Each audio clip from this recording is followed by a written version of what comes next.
During First News at 5, we told you about a bus trip to Detroit today by GM Lordstown workers on the first day of negotiations for a new United Auto Workers contract. New at 6, some of what happened today in Detroit. Live in the studio is 27 First News anchor Stan Boney. Well, yes, this was the first day of negotiations for a new UAW contract with General Motors, a contract which expires on September 14th. But today was mostly about ceremony. If anything concrete came out of today's talks, we don't know about it. Well, one of the day's ceremonial photo ops was UAW President Gary Jones and GM CEO Mary Barra shaking hands and smiling for the cameras. It's at this table where the future of the GM Lordstown plant will be decided.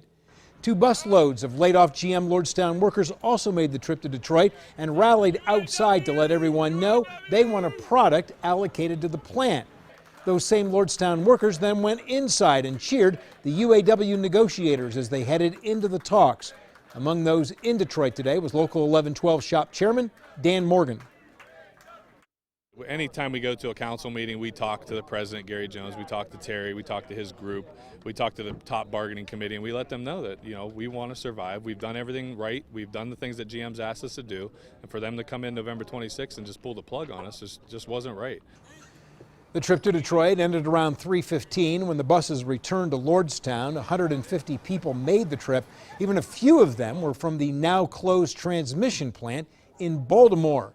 When I asked shop chairman Dan Morgan if he was confident Lordstown would get another product, he said he was confident the union leadership would fight as hard as possible to get a new vehicle put into the plant. Live in the studio, Stan Boney, WKBN 27 First News.